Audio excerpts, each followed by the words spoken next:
Hello and welcome back to Early Years Explorers, the podcast where we unpack all things playful, purposeful, and sometimes just plain perplexing.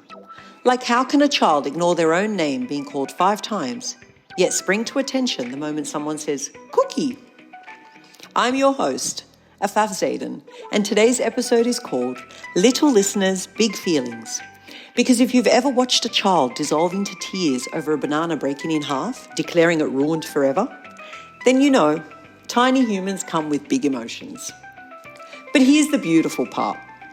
Every dramatic gasp, every joyful squeal, every "I'm not your friend anymore" moment is really an invitation to teach something powerful: emotional literacy. So whether you're sipping coffee or peeling dried playdough off your carpet, let's dive in. Hi, and thanks for joining me. So why does emotional literacy matter? You see, a preschool classroom is basically an emotional roller coaster. One moment, you're hearing belly laughs over a shared paint splash extravaganza. The next, someone's in tears because they always stand beside this person during line-up time, and today, someone else is in their spot. Yes, true story. But emotional literacy, the ability to recognize, understand, and manage emotions, isn't just about smoothing out the bumps in the day. It's about helping children build strong foundations for lifelong learning, relationships, and well-being. Studies show that when young children develop emotional awareness and vocabulary, they're more likely to engage positively with their friends, solve problems more effectively, and show empathy. Emotional literacy is a key pillar of social and emotional learning, or as we teachers call it, SEL. And it supports everything from reduced behavioural issues to stronger academic performance later on. In fact, researchers have found that children with higher emotional competence tend to adjust better socially and are more resilient in the face of challenges. So let me share a classroom moment with you. The other day, Abdullah's friend tried to pull him away from what he was doing. It was obvious he wanted to play with him in another area, but he was tugging at his shirt. And it was clear after the third round of tugging, Abdullah was getting frustrated. Now, rather than reacting impulsively, Abdullah, who's 4 by the way, stood his ground. He raised his hand and said, "Stop, I don't want to go." That simple sentence, it represented a huge developmental step. He named what he didn't want, set a boundary, and communicated it calmly. All signs of emerging emotional regulation and social awareness. Of course, here I was cheering in the background because that was definitely a proud teacher moment. Now, moments like these don't just happen by chance. They're the result of consistent modelling, safe environments, and trusted adults who coach children through the ups and downs of big feelings. Now, this brings me to the next part, which is growing a feelings vocabulary, without losing your mind, of course. You see, young children feel all their feelings, and more often than not, all at the same time. It's like a cocktail of emotions, and here you're left wondering which one to tackle first. And this is a line, this line makes me cringe, but it seems to be a teacher favourite. Use your words. Seriously, what words? Let me ask you this. When you're in the middle of an emotional meltdown, is using your words the first thing you reach for? If so, I can almost guarantee they won't be nice or appropriate. Now, as adults, we know how to self-regulate, and we have the tools and the vocab, although using them wisely might be another matter altogether. But that's something for another podcast, I suppose. So expecting a child to explain why they're stomping around like a tiny dinosaur That's a whole different skill set. One that actually requires words and understanding. When a child throws a toy across the room and collapses in tears because they didn't get to be the line leader, or shrieks because somebody sat in their chair, what they're really saying is, I'm having a big feeling and I have no idea how to tell you about it. After all, most 4-year-olds saying I'm furious that my Lego tower fell down after I worked so hard, it just isn't in their emotional vocabulary. So instead, they cry, they stomp, they roar, they become tiny T-Rexes. And that's where we come in. Part teacher, part feelings translator, part emotional detective. Now, over the years, I've found a few strategies that really work. Name it so they can claim it, which simply means labeling emotions literally. This helps wire the brain of self-regulation. Sentences like, you look disappointed. I know it's hard when it's not the way that you want.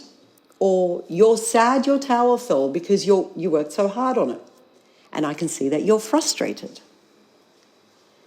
You're not just validating their feelings. You're giving them the words to express those feelings instead of tossing that block across the room. Use stories that speak to the heart. Books give children emotional scripts they can borrow. Like the story The Colour Monster by Anne Linus. Feelings sorted by colour. I mean, come on, you can't go wrong with that one. Or When Sophie Gets Angry, Really, Really Angry by Molly Bang. You're giving them a front row seat to a volcanic tantrum with a happy ending. Use visuals that support self-awareness, like mirrors for emotion check-ins. Let children look at themselves and name what they see. Regulation posters of feelings faces that give visual prompts to slow down and recognise what's happening inside. And here's a good tip. Use pictures of the children in your class. It resonates when they see their own faces. Okay, so now they know what they're feeling. But what do they do with that? How do they use it to regulate? Oh, and let me set the record straight on this one. Telling a 4-year-old to calm down doesn't work at all. It's simply like tossing a sponge into a volcano. Doesn't do anything. But here's what does work. Co-regulation. Before children can self-regulate, they need us to regulate alongside them. Because no one's getting anywhere if we're both on tornado mode. So sit close, breathe with them, and become the calm in their personal storm. Ask them to show you how to smell a flower and how they blow out a candle. This one works really well after someone's Play-Doh creation has been tragically flattened. Studies show that co-regulation lays the groundwork for independent emotional control later on. Create a calm down corner. This is not a timeout spot. I'm talking beanbags, sensory bottles, books about feelings, soft lighting. It's a safe place to get them to regroup. Move and dance it out. This one is a win-win all the time. Regulations sometimes mean dancing it out, so why not let that emotion energy move? Now, it's fantastic when your carefully crafted system clicks into place at school. But what happens when these children go home?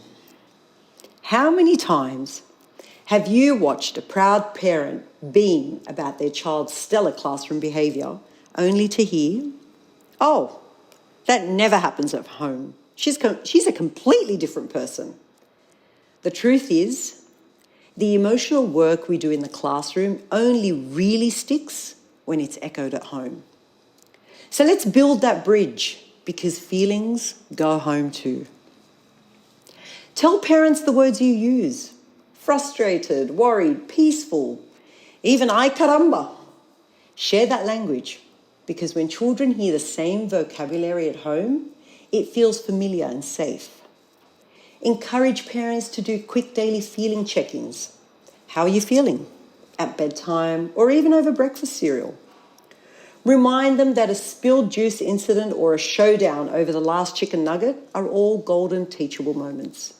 Instead of diving into the classic because I said so, I'll admit I've fallen into that spiral of because I said so. It's a vortex, and I've done it more than once because, well, I've got no excuse. I'm only human. But together, parents and teachers can turn those everyday hiccups into opportunities to grow emotional literacy. So circling back to carumba, one afternoon, a parent asked, "Miss Afaf, what does carumba mean?" Her child had started using it at home any time things went sideways, apparently. I smiled and said, "This is my secret sauce in class. For any big feelings, surprise, shock, frustration, you name it, I'll find a way to use it." Now, my little protege has the whole family using carumba as part of her emotional toolkit. It's become our shared language takeaway. When families and teachers speak the same emotional languages, these little people feel supported, no matter where they are. And if we can sprinkle in a laugh or two, it just makes it even better. So, final thoughts. Emotional literacy isn't a one-off lesson. It's a full-blown lifestyle. Big feelings are like surprise party guests. They show up unannounced at every scraped knee, every group play attempt, every dramatic no, and every sweet moment of empathy when a child gives a friend a tissue and asks why they're crying. By supporting emotional understanding and healthy expression, we're not just raising good learners, we're raising kind, resilient humans who know how to navigate life's emotional roller coasters. So let's keep giving these children the words, the space, and the love they need to handle those big, big feelings. And that wraps up another episode of Early Years Explorers. Thanks for tuning in. If you've laughed, nodded, or scribbled down a brilliant idea, share this episode with a fellow educator or parent. Leave a review and don't forget to follow so you never miss a moment of magic and mess. There's plenty more playful purpose coming your way. Until next time, keep exploring, keep laughing, and above all, keep feeling.